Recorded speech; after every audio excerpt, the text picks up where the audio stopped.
बिस्मिल्लाहिर्रहमानिर्रहीम। Sale tax हम पढ़ रहे हैं और सेल टैक्स में सेक्शन नंबर 8 की गुफ्तगू हो रही थी, tax credit not allowed. This section works like section 21 of income tax ordinance, inadmissible expenses.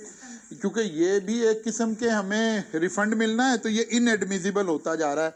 इसका बुनियादी उसूल दो बड़ी बातें हम समझें। नंबर 1, एक बुनियादी उसूल इस सेक्शन का क्या है कि अगर कोई चीज़ पार्ट ऑफ सप्लाई नहीं बन रही है, उसका हिस्सा बनकर साथ नहीं जा रही है, तो अमूमी उसूल क्या है, उसका इनपुट आपको नहीं मिलेगा। ठीक है ना। नंबर 2, अगर कोई चीज़ वेरीफाइएबल नहीं है तो वो भी हमने उसमें डाल दी। अगर क्रेस से वेरीफाई नहीं हो रही, सप्लायर ने कोई डिटेल जमा करवानी थी, उसने डिटेल नहीं जमा करवाई, कोई पेमेंट का मोड बताया हुआ था, अभी सेक्शन 73 का आज हम जिक्र करेंगे, तो वो डिसअलाउ हो रही है। ठीक है ना। ये कंटेंट इसका ये है इस सारे सेक्शन का। फेक इनवॉइसेस का कल हम जिक्र कर गए थे। ठीक है ना। परचेजेस का हम जिक्र कर गए थे। फिर दो बातों का हमने जिक्र किया था कि एक वो पेंट वगैरह का, जो चीज़ें बिल्डिंग में इस्तेमाल हो रही हैं, तो इसका पहला उसूल भी लग सकता है कि भाई जब कोई चीज़ बिल्डिंग में इस्तेमाल हो रही है तो पार्ट ऑफ सप्लाई तो नहीं बनी ना। इस मार्कर में, जिस फैक्ट्री में ये मार्कर बन रहा है, उसकी बिल्डिंग का तो कोई इसमें पार्ट शामिल नहीं है ना। ठीक है ना। एक ये बातें आ गई थी। एक दूसरी बात आ गई थी कि अगर जो इलेक्ट्रिकल, फर्नीचर, अप्लाइंसेस, इक्विपमेंट है, ये भी जाहिर है पार्ट ऑफ सप्लाई नहीं बनेगा। ये भी इस बुनियाद पर। लेकिन ये मसाइल वक्तन फवक्तन, मैंने कल भी ये जुमला बोला था कि लॉ चाहता तो ये बातें सिर्फ 2 लाइनों में लिखकर पूरी हो जानी थी, लेकिन ये सजेस्टिव मॉडल चल रहा है, एक्सप्लेनेशन स्टाइल में चल रहा है। ये वाले मसाइल आए तो लॉ ने ये एक्सप्लेन कर दिया, ये वाले मसाइल आए तो ये एक्सप्लेन कर दिया, ऐसे ये चीज़ें आगे चल रही हैं। तीसरा पॉइंट है वो ये वाला goods acquired for direct use in the production of taxable goods, वही कल हमने बात की थी कि यार इससे मुराद ये ना हो, आप ये ना सोच लें कि पेंट अलाउड नहीं है, इलेक्ट्रिकल अलाउड नहीं है, ये नहीं अलाउड है। वो कहता है एक्सेप्शन क्या है, प्री फैब्रिकेटेड बिल्डिंग। अब हालांकि इसमें इनमें से ही कोई चीज़ लगी हो, लेकिन उस बंदे को मिल जाएगी और जो प्री फैब्रिक खरीदेगा उसको भी इनपुट मिल जाएगा। गुड्स एक्वायर्ड फॉर सेल और रीसेल, यानी डायरेक्ट ट्रेडिंग हो रही है इस इन मटेरियल की, या ट्रेडिंग नहीं हो रही बल्कि इन मटेरियल से मिलकर कोई चीज़ बन रही है। जैसे फर्ज कर लें कि ये डाइस बना रहे हैं, अब इस डाइस पे ऊपर पेंट लगा, अब ये डायरेक्ट ट्रेडिंग नहीं है बल्कि goods acquired for direct use in the production of taxable supply. तो ये सारी चीज़ें हो गई। सर, ये जब हम गुड वो जो एक्वायर्ड कर रहे हैं उसे टैक्सेबल गुड प्रोड्यूस करने के लिए, तो उसमें हमें इनडायरेक्ट थर्ड पॉइंट, हाँ, इनडायरेक्ट टैक्स मिलेगा। और जब हम टैक्सेबल गुड भी सप्लाई करेंगे जब डबल इनडायरेक्ट नहीं मिला। नहीं, ये आप बात को वो ना आपने गुड लिए, वो आपने यूज कर लिए, चाहे आपने टैक्सेबल गुड प्रोड्यूस करने के लिए। नहीं, ऐसे समझे, ऐसे समझे। एक बंदे ने 5 लाख रुपए का पेंट परचेज किया है, ठीक है ना। इनमें से एक पेंट उसने अपनी बिल्डिंग में करवा लिया है। ये सेक्शन बता रहा है इसका जो रेलिवेंट इनपुट है ये आपको नहीं मिलेगा। एक इसने पेंट खरीद कर पेंट ही सेल कर दिया है, वो कहता है मिलेगा, सेकंड पॉइंट। एक हुआ इसने पेंट खरीद कर गुड्स को के ऊपर पेंट किया और उनको सेल किया है, वो कहता है इसको भी मिलेगा। गुड तो इसने यूज नहीं कर रही है वाली जो पेंट है। क्या मतलब, क्या कह रहे हैं? Goods acquired for direct use, इन नहीं, डायरेक्ट यूज, यहाँ सांस नहीं ना लेना, यही तो सिखा रहे हैं तुम्हें सारे में कि लॉ में गलत सांस लोगे तो मीनिंग खराब हो जाएगा। यहाँ लिखा है goods acquired for direct use in production of taxable supply. सांस गलत जगह ले रहे हो तुम। हाँ, ऐसे हकीकत जाने ऐसे है। लॉ में अगर आप गलत जगह सांस ले लेंगे, पॉज ले लेंगे, तो मीनिंग खराब हो जाएगा। वो कह रहा है भाई अगर हमने ये गुड्स खरीदी, ऊपर वाली गुड्स का जिक्र हो रहा है, किसका? Construction material, paint, electrical, pipe, wire, cable, इनका जिक्र हो रहा है। वो कह रहा है अगर इनको ले इनकी ट्रेडिंग कर रहे हैं तो फिर भी अलाउड है, अगर इन चीज़ों को इस्तेमाल करके टैक्सेबल गुड बना रहे हैं तब भी मिल जाएगा, अगर बिल्डिंग का हिस्सा बना देंगे तो फिर नहीं मिलेगा। ये मतलब बना, ये मफहूम बना अल्टीमेटली। क्लियर होगी बात जी? अच्छा जी, services in respect of which input tax adjustment is barred under provincial sale tax law. क्योंकि अब आपको पता है सर्विसेज पर टैक्स किसने लेना था? प्रोविंस ने लेना था। अगर प्रोविंस कोई ऐसा ऑर्डर जारी कर दे कि इन सर्विसेज का इनपुट जो है वो क्लेम नहीं हो सकेगा, तो ऑब्वियसली नहीं हो सकेगा। इनपुट और परचेज ऑफ एग्रीकल्चर मशीनरी और equipment subject to sale tax at the rate of 7%। अब क्या हुआ, हम एग्रीकल्चर में ट्रैक्टर, ट्रॉले, थ्रेशर, इस तरह की चीज़ों के ऊपर हमने सेल टैक्स का रेट 18 की बजाय वो कहते हैं लेकिन बस इसका इतना ही बेनिफिट, एक बेनिफिट दे दिया आपको। अब आप ये अगर ये वाला बेनिफिट ले रहे हैं तो फिर आप ये वाला इनपुट क्लेम नहीं कर सकेंगे। अब जाहिर है नॉर्मली तो एग्रीकल्चर में जो ज़्यादातर लोग होंगे उनका तो इनपुट क्लेम ही नहीं होगा, क्योंकि उनकी तो प्रोडक्ट ही एग्जेम्प्ट है। लेकिन एग्जाम किसकी है? जो नेचुरल शक्ल में ब्रांड इन्वॉल्व किए बगैर बेच दे। लेकिन आप अज्यूम करें कि मिचल्स के, शेजान के, इनकी अपनी एग्रीकल्चर अपनी है, इन्होंने तो ब्रांड बना के सेल करना, इस पे तो सेल टैक्स लगेगा। लेकिन फिर भी उस थ्रेशर जिसके ऊपर 7% टैक्स पे किया हुआ है उसका इनपुट अलाउ नहीं होगा। ठीक होगी ना बात? एक बेनिफिट दिया गवर्नमेंट ने।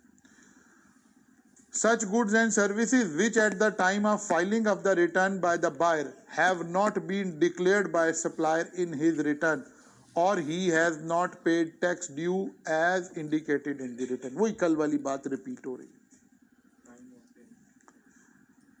है।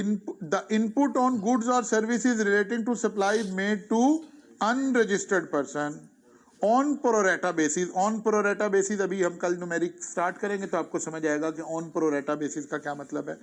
For which sale invoice do not bear the NIC, CNIC number और एनटीएन नंबर, वही जो हमने पीछे बड़ी इस पे चल रही थी कि डॉक्यूमेंटेशन ऑफ इकोनॉमी हो, उसको भी हमने कहा कि अगर नहीं करेंगे तो फिर क्या होगा, इसको हम डिसलॉ कर देंगे। If registered person deal in taxable and non-taxable supply, he can reclaim only such proportion of input as relate to taxable supply। ये भी प्रोरेटा बेसिस पर होगा। ये भी कैलकुलेशन अभी हम आजकल में पढ़ेंगे कि फिर बेसिकली मैं, आप अकाउंटेंट ही हैं सारे, हम सेल की रेशो से इसे अपोर्शन कर लें। ठीक है ना, हम सेल की रेशो से इसे अपोर्शन कर लेंगे। Only registered person can deduct और reclaim input tax। obviously registered person के लिए sale tax है। The board with the approval of federal minister in charge may specify goods with a registered person which a registered person cannot supply to unregistered person। अगर board के पास ये इख्तियार भी है, ऊपर तो बता रहे हैं कि जो आप अगर अनरजिस्टर्ड को सेल करेंगे तो 4% एक्स्ट्रा टैक्स करेंगे। साथियों ने कहा कि नहीं, बोर्ड के पास ये इख्तियार भी है कि वो आपको मना ही कर दे कि ये चीज़ें अनरजिस्टर्ड को सेल नहीं हो सकती। If he has made the supply, he will charge output tax, but he cannot claim input tax। Input tax disallow कर दिया। बिल्कुल वही इनकम टैक्स का मिजाज है कि अब हम यहाँ, हमारे पास यहाँ क्या है, वहाँ हम कहते हैं हम आपका एक्सपेंस नहीं मानेंगे, एक्सपेंस नहीं मानेंगे, एक्सपेंस नहीं मानेंगे। यहाँ हम कह रहे हैं हम आपका इनपुट नहीं मानेंगे, इनपुट नहीं, एक ही बात है। वहाँ जब हम एक्सपेंस नहीं मानते थे तो उसका अल्टीमेट इफेक्ट क्या आता था हमारे ऊपर, जो टैक्स हमने सामने वाले का काटना था वो हमें देना पड़ जाता था। बिल्कुल ऐसे ही है, अगर हमारा इनपुट हमें वापस नहीं मिलेगा तो जो टैक्स सामने वाले ने पे करना था वो हमें पे करना पड़ गया। इसीलिए मैं कह रहा हूँ ये सेक्शन है, सेक्शन 8, ये बिल्कुल वैसे ही है जैसे इनकम टैक्स का सेक्शन 21 हमें कुछ बातें समझा रहा था। Certain transaction not admissible. The payment for a transaction exceeding 50,000 excluding utility bill shall be made by cross check or other banking channel, otherwise input will be disallowed। अब ये वाला एक ये सेक्शन था, एक सेक्शन उस सेक्शन, अब registration का सेक्शन मेरे ख्याल है 18-17 के आसपास कोई सेक्शन है। ये दो सेक्शन वही, अभी जैसे अभी हम कह रहे थे कि भाई अगर आप गलत जगह सांस ले लेंगे लॉ में तो उसका मीनिंग बदल जाएगा। बिल्कुल ऐसे ही है, लॉ इसी चीज का नाम है। इसी तरह अभी हम रजिस्ट्रेशन में जाएंगे तो वहां भी एक बात लिखी हुई थी कि a person shall apply for registration before making taxable supplies. तो एक बड़ा प्रैक्टिकल केस एक दफा हुआ, मैं उस वक्त फर्म चला रहा था, ये 9/11 के आसपास ये हुआ काम। एक क्लाइंट थे हमारे, वो टेंट बनाते थे, टेंट मैन्युफैक्चरर थे। मैं उस वक्त टेंट एसोसिएशन का भी कंसल्टेंट था और वो क्लाइंट भी मेरा वो क्लाइंट था। उससे किसी बंदे ने, मैं नाम दानिस्ता नहीं ले रहा, उसे किसी खास रिनाउंड पर्सन ने जब 9/11 हुआ ना, तो कहीं भी दुनिया में कोई इस तरह का मसला क्रिएट हो तो वहाँ टेंट इंडस्ट्री की मौज लग जाती है कि टेंट्स जा रहे हैं, फुला हो रहा है। तो अफगानिस्तान पे जब हमला शुरू हुआ 9/11 के बाद, जब ये सारे मामलात हुए, उस वाले के अंदर अफगानिस्तान में टेंट्स की बड़ी ज़रूरत पड़ गई। उसने हमारे इस वाले क्लाइंट से टेंट बनवाए और बनवा कर अफगानिस्तान एक्सपोर्ट कर दिए। इन्फ्लुएंशियल पर्सन था और इस तरह की ट्रांजैक्शन में बहुत ज़्यादा प्रॉफिट होता है, बहुत सारा कुछ होता है। खैर उसने कर के फारिग हो गया, साल गुजर गया इस बात को। तो वो जो हमारा पुराना क्लाइंट था, उसने एक दिन कहा कि यार वो आपने सेल टैक्स का रिफंड लिया? कहता वो क्या होता है? कहते यार आपने तो ये एक्सपोर्ट किया था ना, मैंने आपको 2-2.5 करोड़ रुपया सेल टैक्स चार्ज किया हुआ है, ये तो आपको सारे पैसे वापस मिलने हैं, रिफंड मिलना है। उसने कहा अच्छा यार मुझे तो पता ही नहीं था। खैर अब उससे हुआ कि यार मैं ये रिफंड ले लूँ। उसने मुख्तलिफ लोगों के साथ रब्ता किया, तो अक्सर टैक्स कंसल्टेंट ने, बड़े बड़े नाम जो टैक्स के थे, उन्होंने उसे कहा कि यार अब आपको रिफंड नहीं मिल सकता, बिकॉज आपने सेल टैक्स में रजिस्टर्ड हुए बगैर एक्सपोर्ट कर दिया। उन्होंने कहा यार ये तो बड़ा काम खराब हो गया, ये तो बड़ा नुकसान हो गया। अच्छा पहले उसे पता भी नहीं था, पहले तो वो जश्न मना रहा था, लेकिन वो इंसानी फितरत की अपॉर्चुनिटी फॉर गॉन को भी अपना लॉस तस्वुर करता है। तो अब उसे लगा कि जनाब ये तो बड़ा काम खराब हो गया। अब ये जो मेरे क्लाइंट थे अकबर मलिक साहब, इन्होंने एक दफ़ा मेरे साथ एक ऐसे बैठे हुए डिस्कस किया कि यार इस तरह का हमारा एक केस हुआ, तो वो बड़ा जो है ना रिफंड नहीं मिल रहा। मैंने कहा अच्छा आप मेरी मीटिंग करवाएं, हम उससे देखते हैं कि क्या ये रिफंड हो सकता है कि नहीं हो सकता। खैर हम उसने एक मीटिंग करवाई। अब वो एक बड़ा सीनियर आदमी, बड़ा रिनाउंड बिजनेसमैन। तो अब ये बात हो रही है ज़रा काफ़ी ज़ाहिर है 9/11 के आसपास, उसके साल 10, 12, 15 साल पहले। तो जब ये सारी कहानी चली, तो वो जो सामने जब हमने मीटिंग की, मैंने उन्हें कहा जी आप हमें डाटा दें, हम देख लेते हैं, हम ये करते हैं। तो वो जो बॉडी लैंग्वेज थी ना सामने वाले क्लाइंट की, वो तो मुझे नहीं जानता था। तो वो ये थी कि यार इतने बड़े बड़े कंसल्टेंट ने, नामवर लोगों ने इनकार कर दिया और ये कह रहे हैं कि जनाब हम चेक करते हैं तो करते हैं। तो उसकी बॉडी लैंग्वेज से ऐसे लगे कि जैसे ये हमारी ना इस बात को वेटेज ही नहीं दे रहा, लिफ्ट नहीं करा रहा, बिल्कुल ऐसे ऐसे कर, तो ऐसे ही लिफ्ट नहीं करा रहा। अभी वो ज़रा हमारी 12-15 साल पहले थोड़ी यंग लुक थी और ज़रा सर पे बाल साफ थे तो वो उसके ख्याल में कि यार ये जूनियर बंदा आ गया, ये क्या करेगा। तो खैर अब जब मुझे फील हुआ ना कि यार इसके दिमाग में तो ये बात चल रही है कि ये यंग बंदा क्या करेगा, तो मैंने एक उस्तादी पता फेंका। मैंने कहा सर आप हमें रिकॉर्ड दें, हम इसके भी कोई चार्जेस नहीं आपसे ले रहे। आमतौर पे जब आपका नाम बहुत ज़्यादा बन चुका होता है ना, फिर आप ओपिनियन देने के भी पैसे चार्ज कर रहे होते हैं क्लाइंट को ना। जाहिर है अल्लाह का शुक्र है अब तो अगर अब तो सीनियर लोग हो गए ना हम तो नहीं, उस वक्त भी जो क्लाइंट हमें जानते थे उनको करते थे, लेकिन ये तो एक नया क्लाइंट था, नई बात थी, ये तो हमें जानता ही नहीं था। खैर है नहीं हो, हमने उसे कहा कि यार आप ना ऐसा करो, हम आपसे पैसे नहीं चार्ज करें, अगर ये रिफंड हो सकता हुआ तो हम आपको बता देंगे अपनी फीस भी, और वो भी नहीं हो सकता होगा तो हम इस काम के कोई पैसे नहीं ले रहे। खैर उसने उस वक्त भी पता नहीं उसका दिल मुतमईन हुआ या नहीं हुआ, लेकिन वो दूसरे जो मेरे साथ गया हुआ था क्लाइंट, उसकी वजह से बहरहाल उसने मुझे वो रिकॉर्ड की कॉपीज़ दे दी और मैं रिकॉर्ड लेकर घर आ गया। फाइल उसने मुझे दे दी। अब मेरी आदत आज तक भी ऐसी है कि मैं पढ़ते पढ़ते सोने का मैं आदी हूँ। कोई भी चीज़ पढ़ रहा हूँ तो मैंने पढ़ते पढ़ते सो जाना है, बाद में मेरे बीवी बच्चों ने मेरे इर्द गिर्द से किताबें उठानी है, तो उस वक्त भी ऐसी। खैर मैंने वो फाइल पढ़ी, तो फाइल पढ़ के मुझे तो 2 मिनट में लगा कि यार ये तो मसला ही कोई नहीं है, केस तो बिल्कुल 100% हो सकता है। वहाँ प्रॉब्लम उस केस में ये थी कि उस बंदे ने अप्लाई किया, फ़र्ज़ कर लें ऐसे ही हम कुछ डमी डेट डाल देते हैं, उस बंदे ने अप्लाई किया 15 तारीख को, एक्सपोर्ट कर दिया 18 तारीख को, सेल टैक्स में रजिस्टर हुआ 25 तारीख को। अब एक जर्नल इंटरप्रिटेशन ये थी कि आपने ये एक्सपोर्ट रजिस्टर्ड हुए बगैर कर दी है, इसलिए you are not eligible to claim input tax. जब मैंने रजिस्ट्रेशन का सेक्शन पढ़ा तो वहाँ लिखा हुआ था a person shall apply before making taxable supply. Apply तो कर दिया है, मुझे फौरन क्लिक हुआ कि इसमें तो मसला ही कोई नहीं है, क्यों उनको लोगों को ये बात नहीं समझ आ रही। खैर मैंने फाइल बंद की, सुबह उठ के मैंने जो मेरे वो पुराने क्लाइंट थे अकबर साहब, उन्हें कॉल की। मैंने कहा सर उनका केस 100% हो जाएगा, लेकिन आपने अभी उन्हें बताना नहीं है, 1 हफ्ते के बाद हम उन्हें बताएंगे कि उनका केस हो सकता है।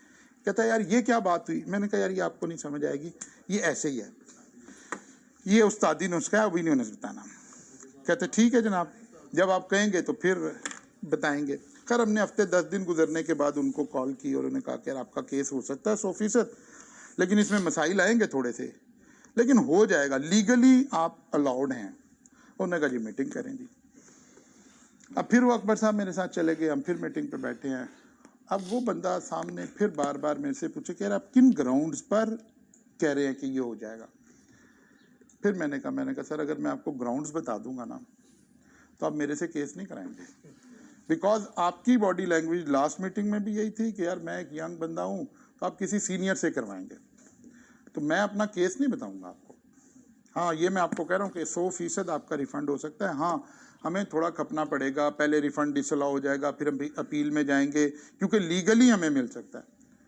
कहते नहीं, अगर आप लीगली इसे साबित कर देंगे ना तो उनकी ऐसी की तैसी, मेरे इतने ताल्लुकात हैं, आप जाएंगे तो आपका इस्तकबाल पहले बंदा करेगा खड़ा होकर। मैं कहा उठो, ये तो अच्छी बात हो गई है। कहता कि सर आप लीगली साबित कर देंगे। मैंने कहा जी मैं कर दूंगा, 100% कर दूंगा। कहता ठीक है जनाब, तो लेकिन बताएं ना होगा किस बुनियाद में। मैंने कहा नहीं बताना नहीं है, ये नहीं है, इतना तो हमें ट्रेनिंग ने सिखा रखा था कि ऐसे नहीं करना। तो खैर हमने एक एक्स अमाउंट उसके साथ तय हो गई, फिर हमने केस फाइल किया।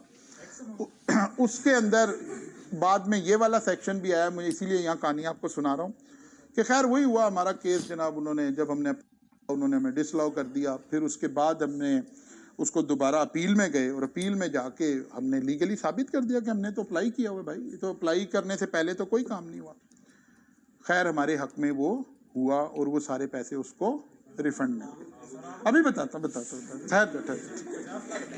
उसी के अंदर इस सेक्शन का भी एक प्रॉब्लम क्रिएट हो गया। उस वक्त अब्दुल्ला यूसुफ साहब चेयरमैन FBR हुआ करते थे। ये सेक्शन अब बड़ी रिफाइंड शक्ल में आया हुआ है। बाद दफा अल्लाह ताला ना आपके लिए खुद ही रास्ते खोल रहा होता है। इस सेक्शन के अंदर उस वक्त एक बात लिखी हुई थी कि person should pay with in 180 days. अल्फाज कुछ इस तरह के थे। अच्छा इन दो लोगों के ना कुछ कोई 40-45 लाख रुपए की ट्रांजैक्शन ऐसी भी थी जो इन्होंने ना पेमेंट उस वक्त ये 180 डेज का भी ख्याल नहीं रखा हुआ था। खैर अब वो जब आप इस तरह का काम कर रहे होते तो आपने देखना होता है कि सिर्फ मेरे पास लॉ में क्या गुंजाइश निकलती है। जब हमने इस सेक्शन को पढ़ा, उस वक्त का जो सेक्शन, इसमें बहुत बड़ा फ्लॉ था। यहाँ लिखा था कि बंदे ने जी 180 दिन के अंदर पेमेंट करनी है।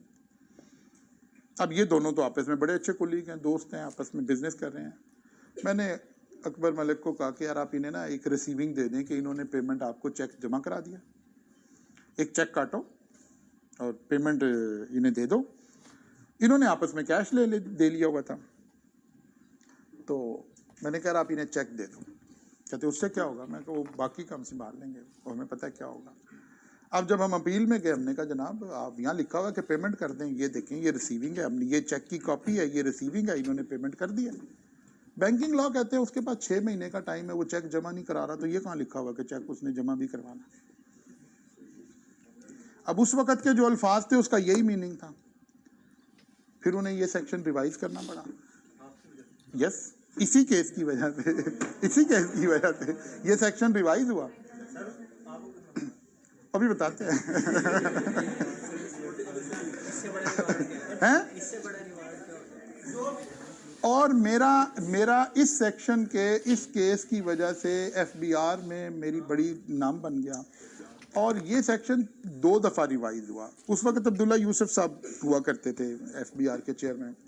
तो जब सेकंड टाइम रिवाइज हुआ तो यकीन जाने उन्होंने जब रिवाइज की, इसकी ड्राफ्ट किया, उन्होंने भेजा, उन्होंने कहा यार आप देखें इसमें कहीं लूप होल रह गया। यस तो ये काम आप भी जिंदगी में करेंगे अगर आप लॉ वैसे पढ़ेंगे जैसे हम कोशिश कर रहे हैं हमको पढ़ाने। सांस नहीं लेना था, बस सांस नहीं वो बंदा आज तक, ये बंदा आज तक, उस वक्त इस बंदे ने मुझे जब ये सारा काम हुआ बड़ी ऑफर्स करवाई कि आप अपनी फर्म बंद करें और मेरे पास जॉब कर लें। नहीं गवर्नमेंट नहीं, ये बहुत बड़ी टेक्सटाइल का मालिक है, ठीक है ना। नहीं नाम तो नहीं है वैसे कैमरों में नाम तो नहीं बता सकते ना। तो हमारा उस वक्त ये बात हो रही है बड़ी पुरानी, उस वक्त हमारा 5 लाख रुपया फीस तय हुई थी, 5 लाख रुपया, लेकिन इसने हमें फिर 10 लाख रुपया पे किया, डबल फीस पे की थी इसी उससे कि इसका सारा एक ऐसा केस जो हो नहीं सकता था वो हो गया था। तो वो तो खत्म हो गए पैसे।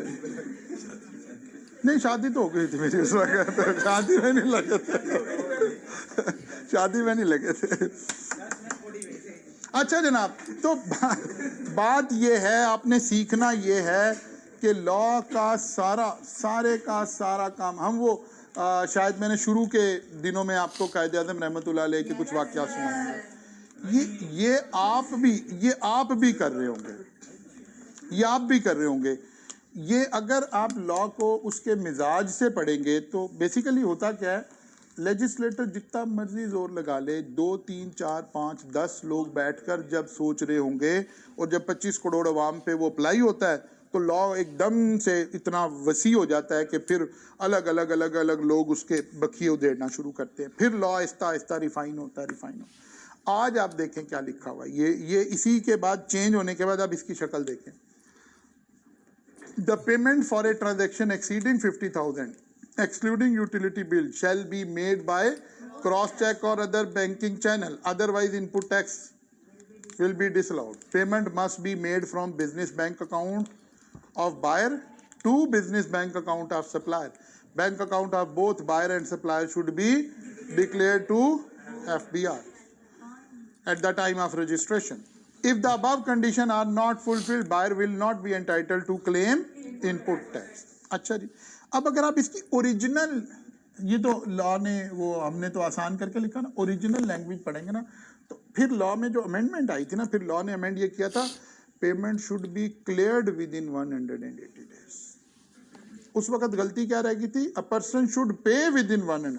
पे का तो मतलब है मैंने चेक दे दिया आपको, पेमेंट होगी, खत्म होगी बात, लेकिन अब लिखा हुआ है payment should be cleared with in 180 days. यानी अगर मैंने किसी को चेक दिया मैं उसे बाउंड भी करूं कि भाई 180 दिन मेरे पूरे हो रहे हैं, वरना इसे क्लियर करवाओ, वरना बाद में ये मसला पड़ जाएगा। अच्छा जनाब,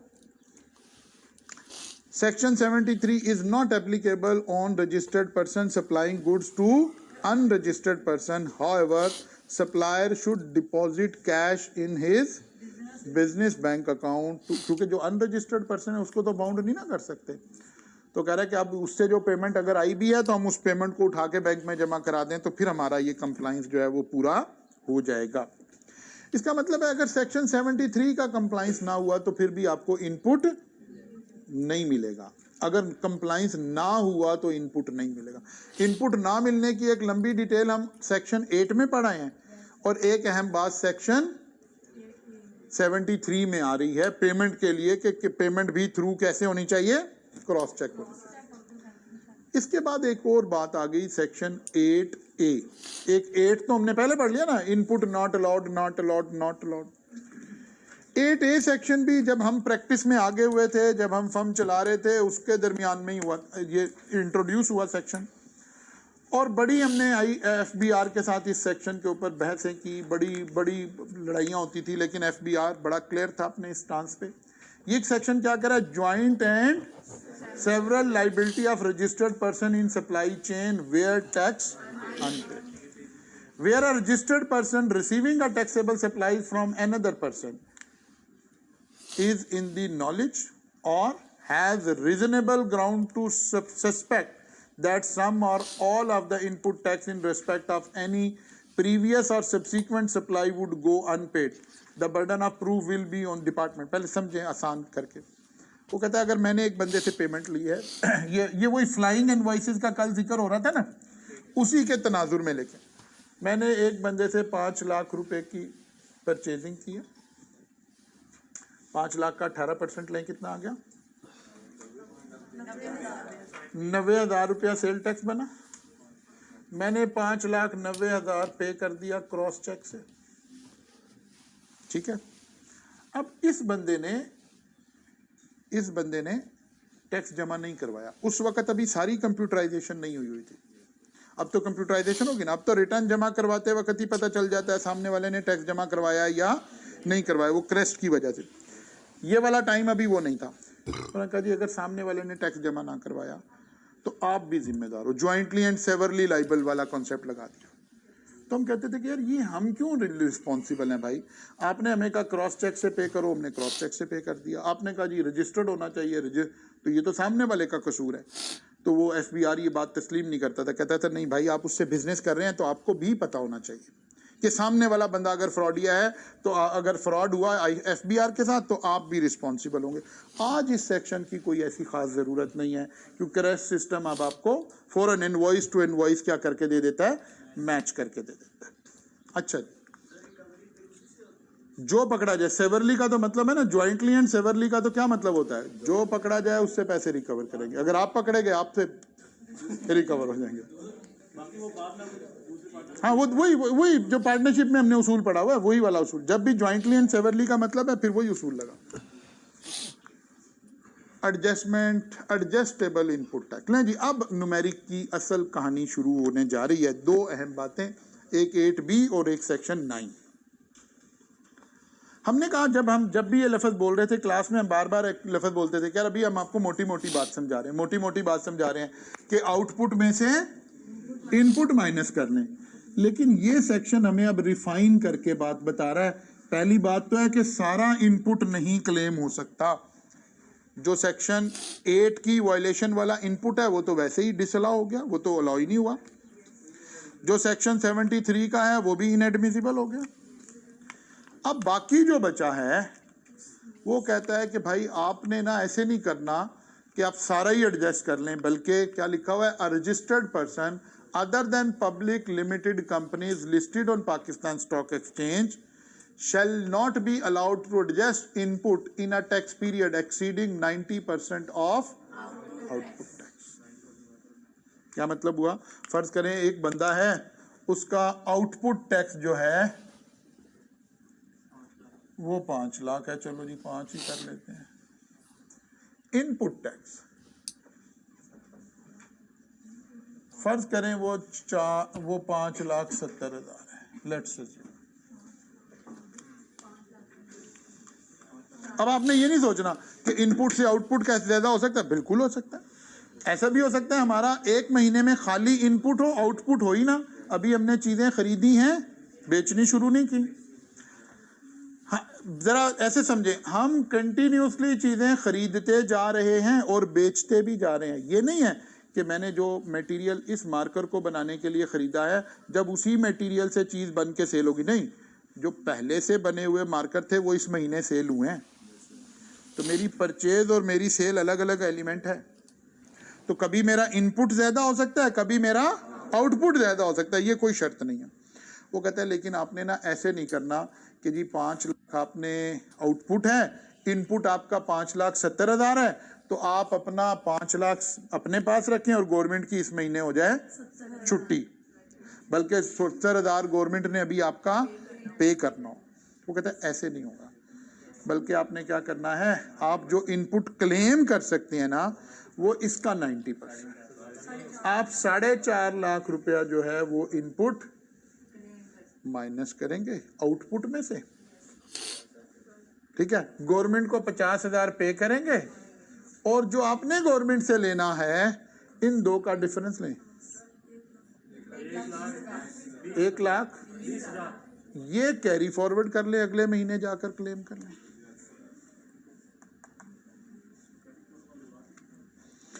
अभी आपने गवर्नमेंट से पैसे लेने हैं ना, तो इसको अगले महीने ले लेना, अगले महीने फिर इसी तरह एडजस्ट कर लेंगे। हर मर्तबा हमें जो इनपुट मिलेगा वो 90% ऑफ आउटपुट से ज्यादा नहीं मिलेगा, ताकि गवर्नमेंट को भी थोड़े थोड़े पैसे आते रहे।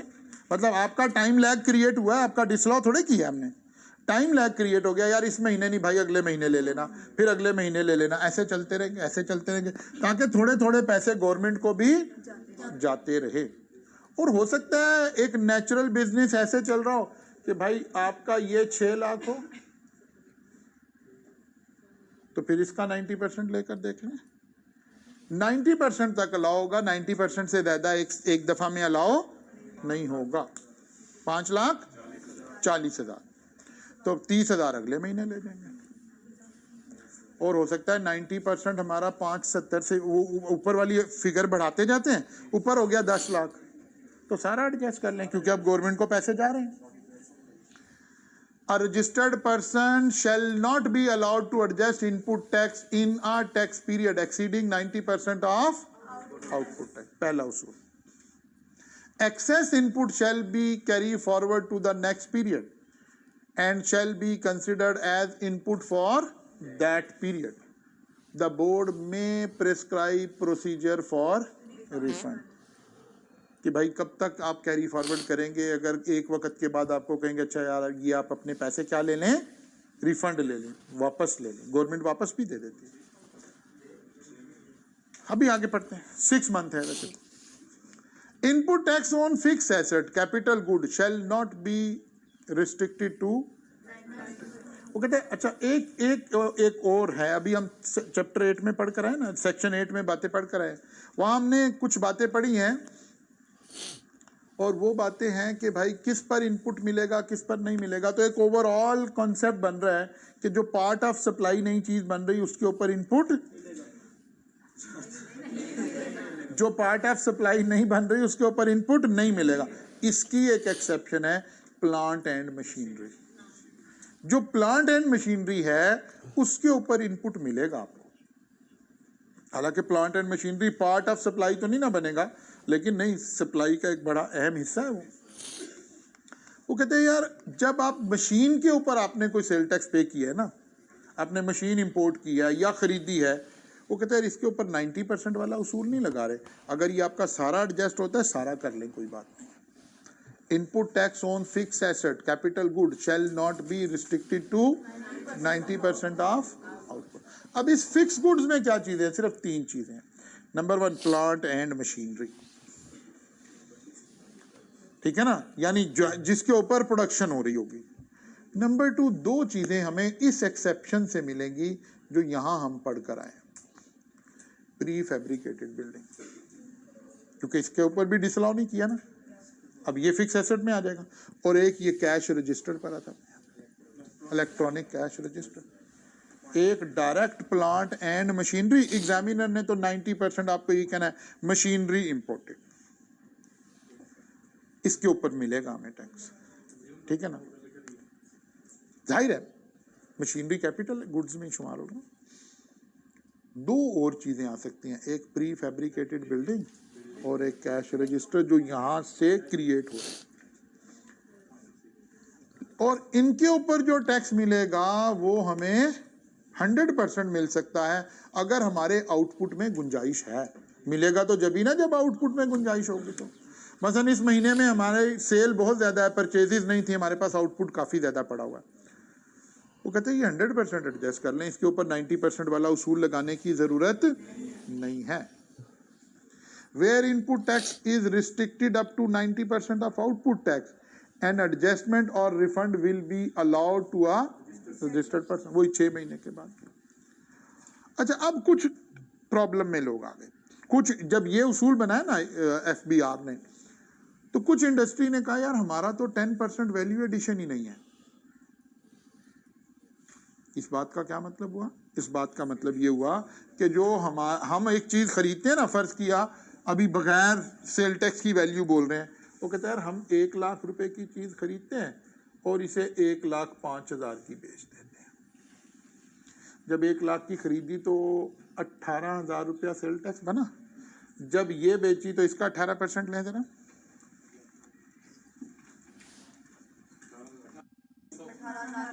18,000।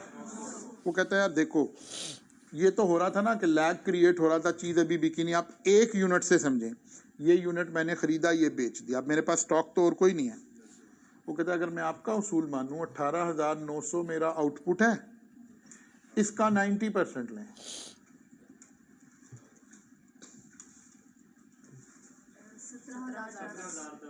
17,000।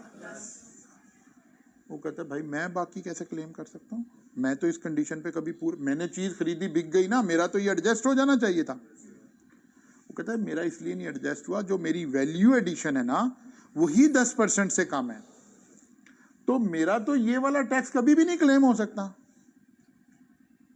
भाई उधर तो हम कहते हैं यार अच्छा चीज खरीदी अभी है, बाद में बिक जाएगी, बिकेगी तो ले लेना, ये तो बिक गई है ना। इसका मतलब है यहां ये उसूल लगाएंगे तो ज्यादती हो जाएगी इन लोगों के साथ। बात समझ आई है? ऐसी इंडस्ट्री जिसकी वैल्यू एडिशन ही 10% से कम है, तो उनको फिर रिफंड देना पड़ेगी बाकी अमाउंट, या ये 90% वाला उसूल उनसे हटाएं। बात समझ आई है ना? For claiming adjustment refund person should fulfil the following. If the registered person accounts are subject to audit, तो वो क्या करे जी? The person should furnish the statement along with annual audited account certified by auditor. और फिर क्या? In other cases person should fulfil the condition and restriction specified by the. इस certificate में उसने क्या बताना है? वो अकाउंट से साबित करे, ऑडिटर का सर्टिफिकेट दे कि यार मेरे अकाउंट से बता रहे हैं मेरा 10% वैल्यू एडिशन नहीं है, तो फिर इस बंदे को हम क्या कर देंगे? रिफंड दे देंगे पैसे। बिकॉज इसकी इनपुट आउटपुट एडजस्टमेंट तो क़यामत तक भी नहीं हो सकती, बिकॉज यहां तो हमने एक ट्रांजैक्शन को क्लोज करके देख लिया, इसकी तो सारी इनपुट इसको अलाउ नहीं हो रही इस उसूल की वजह से। तो फिर ये बंदा अपने अकाउंट से साबित कर दे कि यार मेरी वैल्यू एडिशन 10% से कम है, तो मेरा जो एक्सेस अमाउंट आपने रोकी हुई है वो मुझे साल बाद रिफंड दे दिया करें।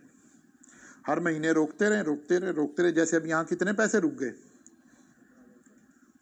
17,000 आया ना, और इधर 18,000 इसने पे किए हुए थे, 990 रुपए इसके रुक गए हैं। ये इकट्ठे होते होते साल के बाद अपने अकाउंट सबमिट करे, वहां साबित करे कि यार 10% से कम वैल्यू एडिशन है, वहां से रिफंड ले। ठीक होगी ना बात? अच्छा जी, ये तो कहानी होगी। अब हम तकरीबन पहुंच गए हैं, जब हम कल आएंगे ना तो हम न्यूमेरिक स्टार्ट करेंगे। अब सिर्फ एक बात रह गई है। उधर आप पढ़कर आए हैं, ये तो आसान सी बात है। उधर आप पढ़कर आए हैं कि अकाउंटिंग में भी हमने पढ़ा था कि रेक्टिफिकेशन ऑफ एरर कैसे होगा, कोई बाद में। अब यहाँ सिर्फ एक चीज़ सिखाई जा रही है कि अगर मैंने कोई चीज़ खरीदी है और फिर वापस कर दी है, अब क्या होगा? यानी सेल्स रिटर्न कैसे ट्रीट होंगी सेल टैक्स में। एक है अकाउंटिंग में कैसे ट्रीट होंगी, वो FR1 अकाउंटिंग वहाँ पढ़ रहे हैं आप। सेल टैक्स में कैसे ट्रीट होंगी, इसको हम कहते हैं डेबिट क्रेडिट नोट, सेक्शन 9। लेकिन ये काफ़ी कंफ्यूजिंग है, इसको थोड़ी तवज्जो से आपने सीख लेना है। जनरली बच्चों को ये बात समझ में नहीं आ रही होती, लेकिन अल्लाह ने चाहा तो अभी आपको समझ आ जाएगी। हमने इसको बिल्कुल आसान करके लिखा हुआ है, और आपने पहले ये बात यहीं से समझनी है, फिर सेक्शन 9 पढ़ने की कोशिश करनी है, क्योंकि सेक्शन 9 को आप 500 दफ़ा पढ़ लें ये बात समझ नहीं आएगी जो डेबिट क्रेडिट के रूल्स हैं। बल्कि मैंने पिछले साल आखिर में हम एक वो वीडियो कम्प्रीहेंसिव क्वेश्चंस की बनाते हैं, तो मैंने बच्चों को उसमें अंदर कुछ थोड़ी रिवीजन क्लासेस करवाई, तो मुझे बड़े अपने कई सारे कोलीग्स के मैसेज मिले जो उनमें से बात डिफरेंट टैक्स पढ़ाते भी हैं। उन्होंने कहा सर हमें तो आज समझ आई है कि डेबिट क्रेडिट किसे कहते हैं, तो इस बात को समझने की कोशिश करें। If supplies are made to registered person, अगर बायर एंड सेलर दोनों लोग कौन हैं? रजिस्टर्ड पर्सन हैं। बायर और रेसिपिएंट, यानी बायर और recipient shall issue debit note in duplicate in respect of such और पार्ट देयर ऑफ, या तो सारी चीजें भी वापस आ सकती हैं या आधी भी आ सकती हैं, along with specified particular with in 100 and. अब लॉ ने ये कंफ्यूजन वाली लाइन, ठीक है, अभी हम इसको नहीं इंटरप्रेट करें, उधर गए। If supplies are made to unregistered person, seller in respect of such supply और part thereof shall issue credit note. अब यहीं से कंफ्यूजन शुरू होती है, लेकिन हम कहते हैं यार अभी इस वाली बात को होल्ड किया हमने, हम यहां आ गए। What is debit and? If sale और purchase are returned before filing of sale tax return. Sale tax return कब फाइल होती है? आमतौर पे 15 तारीख को, हम 15 हम बोलते हैं आमतौर पे, होती है 18 को है प्रैक्टिकली। ये यकम थी किसी महीने की, ये एंड आया, ये 15 तारीख आई। वो कहते हैं अगर रिटर्न जमा करवाने से पहले ही किसी ने माल वापस कर दिया है तो कहता है यार ये इसमें परेशान ना हो, आपस में एडजस्टमेंट कर लें भाई। डेबिट क्रेडिट नोट की मदद लेने की जरूरत नहीं है भाई। आप माल वापस आ गया है, अभी आपने रिटर्न फाइल करनी है ना, आप ये इनवॉइस ना फाइल करो। जिसने परचेज की हुई थी उसने परचेज में क्लेम करनी थी, वो भी क्लेम ना करे। देखें क्या लिखा हुआ है, नो नीड ऑफ डेबिट और क्रेडिट नोट। अभी तो गवर्नमेंट के पास डेबिट क्रेडिट नोट की तो हेल्प जब चाहिए जब डाटा गवर्नमेंट के डेटाबेस में चला गया है, अभी तो गया ही नहीं है। Buyer shall not claim input, seller shall not claim.